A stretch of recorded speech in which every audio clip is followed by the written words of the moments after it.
All right, so good morning, everyone. My name is Jenna Mulder, and I completed my MPH practicum at the Ministry of Health here in Victoria. And my placement was situated within the Population and Public Health Division. And today I'll be sharing the results of a scoping review I completed as part of a larger project for the ministry. So to start, I'd just like to acknowledge the people that supported my practicum, including my supervisor, Christy Docking, Dr. Rowland, the Office of the Provincial Dietitian, and the Healthy Living and Health Promotion Branch at the Ministry of Health. So nutrition or food policies in schools are important for a couple of reasons. So here in BC, we use a health promoting schools approach called comprehensive school health, and policy is one of the 4 pillars of this approach. Some of the other reasons are that children spend half of their waking hours at school during the day. Healthy eating at school can have a big impact on health and development. And some research has shown that these policies can be an effective way to improve healthy eating in children. However, despite the benefits, these policies in schools often struggle to implement these policies. There are many factors that impact implementation, and within the literature, they're commonly described as facilitators and barriers. So in the context of what I'll be talking about today, a barrier is defined as an obstacle that prevents or limits a policy from being implemented, and a facilitator is a person or thing that makes the process of policy implementation easier. So the purpose of my project was to identify the factors that enable or inhibit the implementation of school nutrition policies here in BC, in Canada, and in other countries. And the findings were intended to inform recommendations for the province's existing school nutrition policy called the Guidelines for Food and Beverage Sales in BC Schools, which the Ministries of Health and Education have made a commitment to updating. So for my project, I completed a scoping review, and it consisted of 4 stages. So the first stage was to complete a literature search with 3 different electronic databases and remove any duplicate articles. I then identified relevant studies, so titles were examined first, and then abstracts followed by full articles.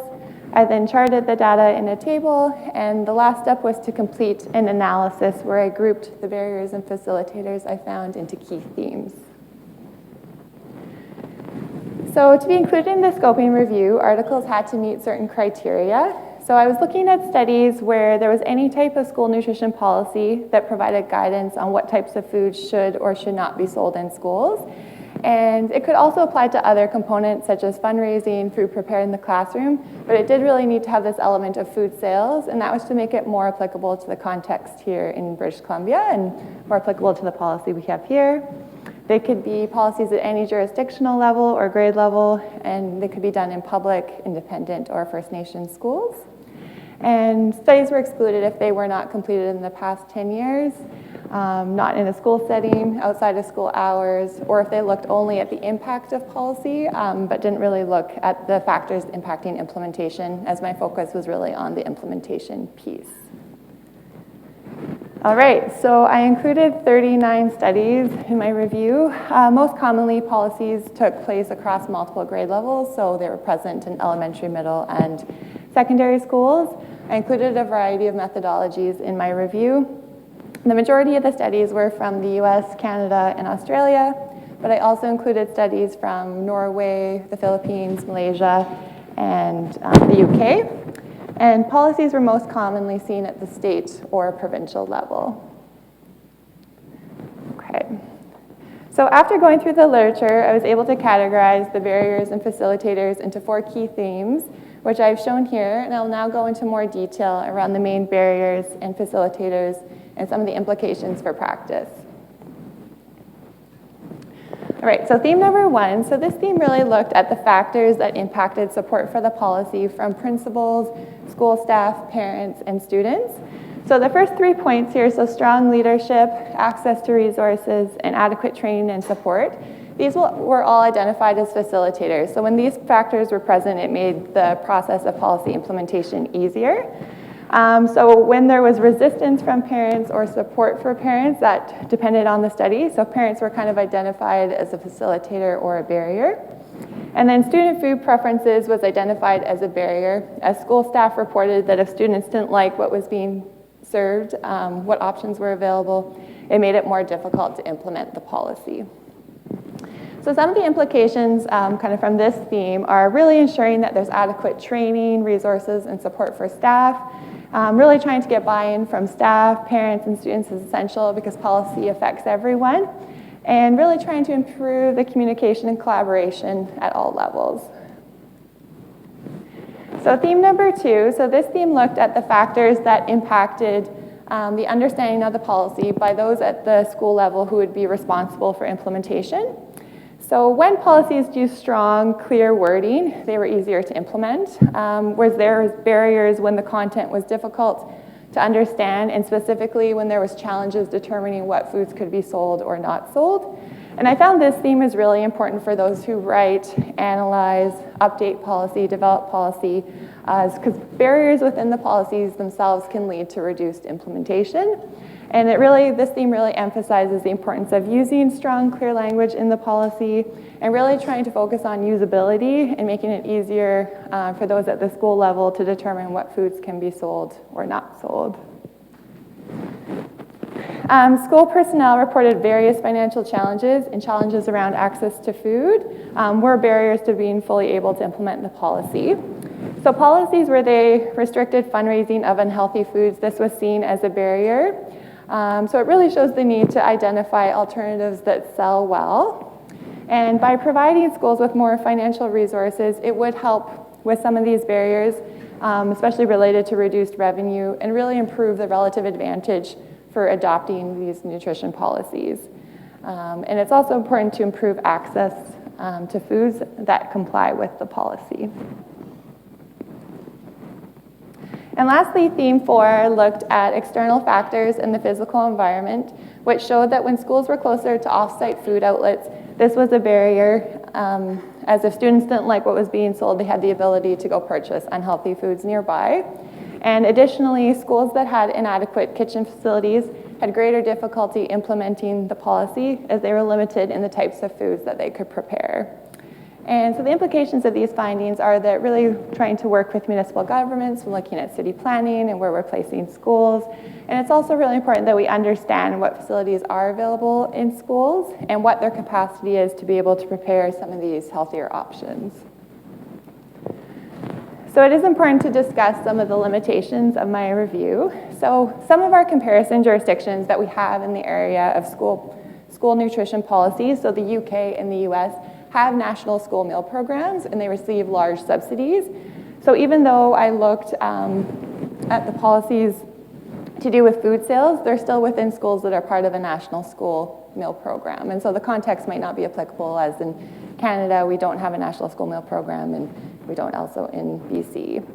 And then another limitation is many policies have been evaluated shortly after implementation. And I'd say this is the biggest gap in the literature, because we really don't know whether these barriers and facilitators are still present in the long term or whether they're just at the initial stages, and then whether they change over time or if new ones emerge. We really don't have any of that type of information.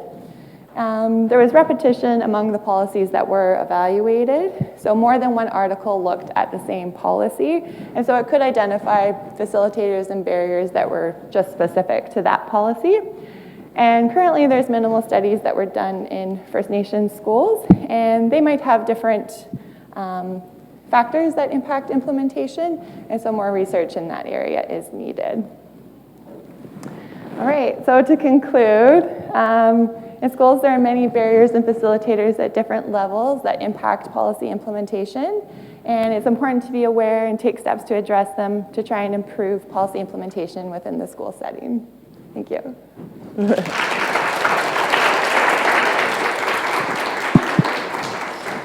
All right, questions for Jenna? There we go. Just take my glasses off.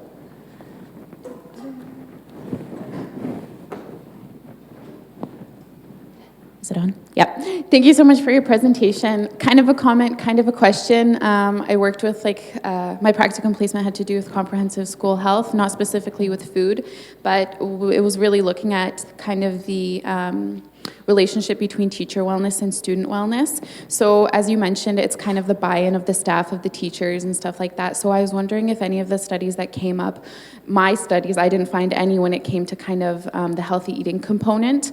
So I was curious, like, do you have to practice what you preach as a teacher? Did you kind of, come up with some studies about that being one of the barriers or the facilitators, whether or not teachers really truly buy in, or they're just kind of, having that role modeling behavior, or if they're actually, living the healthy eating lifestyle?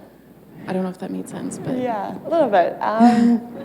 Not too much. I didn't find too much. And I found one study was actually, there was concern actually from parents that teachers were overstepping and that they were kind of injecting their own personal preferences or their own personal thoughts around food. And so it's really trying to find that balance of trying to promote healthy foods, but not injecting kind of your own personal ideas, I guess, because there's lots of ideas about nutrition, right? Yes, definitely. I think it's a fine line to walk. And just a brief comment on the aspect of doing fundraising and food banks and all these like initiatives kind of that are occurring within schools when it comes to food. I was working with Alberta Health Services on the school health and wellness promotion team, and recently they came up with a framework that looks at that stuff from a health equity perspective, which is really interesting because not a lot of us think about kind of the inequity that can be actually presented when it comes to food banks and raising money for population demographics within schools and stuff like that. And even with breakfast programs, it like causes a lot of barriers. So I think it's really good that this area is kind of progressing towards that equity-focused lens. Absolutely. Thanks. Thank you. Great comment and questions. Anyone else? Oh.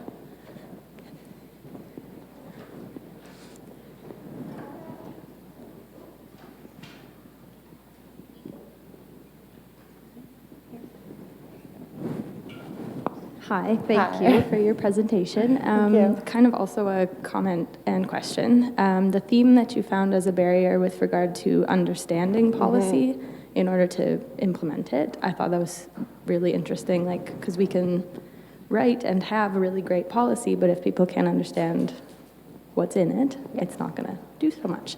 So I was curious if there was any really specific parts that were problematic, like was it jargon, too long, what kind of things made it difficult for them to understand? Yeah, so one thing kind of with the nutrition policies we have right now is they're all very nutrient focused, and so in order to select what foods we can sell or not sell, we're forced to kind of, school personnel are forced to look at kind of fat, sodium, sugar level, and it's just very, very complicated. And so it was kind of the complexity of determining what types of foods could be sold or not sold based on their nutrient criteria. And so I think like a simpler, and it's interesting too because I feel the way that we talk about food is shifting, and most of the policies there's no real emphasis on food literacy or traditional foods, and so in the update we would want to try and incorporate some of those things and make it more food focused as opposed to nutrient focused, to make it a little bit more simple for people to understand. Another thing that was problematic is the length of some of these policies. So some of these documents are like 80 plus pages, and that's just not, if you put an 80-page policy in front of someone, they're automatically going to be like, oh, that's just too much, and get overwhelmed, right? And so kind of the length, and then also looking at the complexity of how we're scoring foods and determining what we can sell or not. Yeah. Great. I think, was there one more? One more right behind me. Hi, this is a really interesting presentation. My question is around, I guess, cultural foods. I worked on a project years and years ago where we were wondering why in the perinatal stage women were not eating healthy foods, and one of the biggest findings was that there was a lack of cultural foods available to women. And so I was wondering if that was one of the barriers that you found to parents implementing healthy foods, whether there is anything that you guys found about access to cultural foods in the school that. Yeah. So out of all the studies I looked at, only 2 were done in First Nations communities, and they're both Or done any in cultures, they're both done in Alberta with Cree communities, and they found one of the facilitators was when they had more access to traditional foods, and so that made it easier to implement the policy, and then students actually preferred eating more of their traditional foods. So that was Thank you. And thank you for all the questions. And thank you, Jenna. Thank you. Yay.